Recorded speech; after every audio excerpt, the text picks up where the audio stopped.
Hi welcome to రాముడు channel. ఈరోజు పచ్చి మామిడికాయ తోటి జ్యూస్ తయారు చేస్తున్నా. పచ్చికాయతో జ్యూస్ ఎలా చేస్తారో చూడండి. ఇప్పుడు ఈ మొదలు అనేది కట్ చేసుకోవాలి. ఇందులో సొన ఉంటుంది కాబట్టి కట్ చేసుకుని నీట్గా కడిగేసుకోవాలి.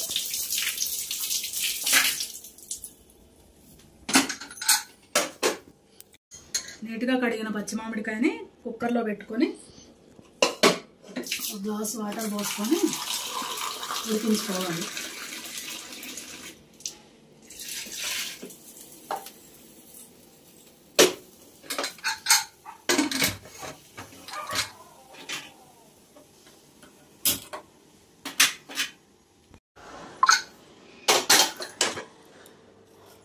మంచిగా కుక్కర్లో మామిడికాయ మంచిగా ఇట్లా ఉడికిన దాన్ని మంచిగా ఇట్లా పొట్టు తీసుకొని గుజ్జు తీసేసుకున్నాం.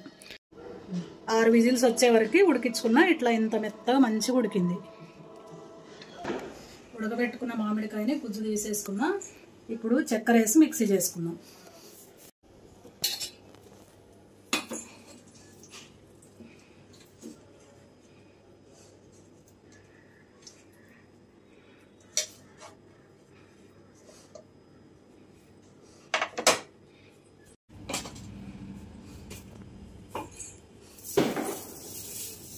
గిన్నె చక్కెర వేసుకున్నా.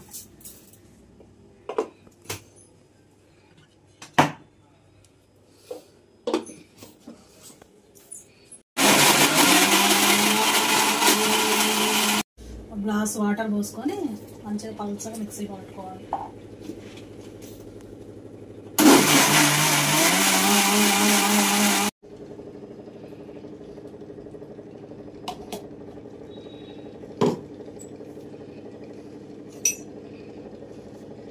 మిక్సీ చేసుకున్న జ్యూస్ని టేస్ట్ చేస్తున్నా. సూపర్ టేస్ట్, పుల్లగా తీయగా సూపర్గా ఉంది. నాకైతే కూలింగ్ పడదు, కానీ మీరైతే ఒక 1 అవర్ ఫ్రిడ్జ్లో పెట్టుకొని తినండి.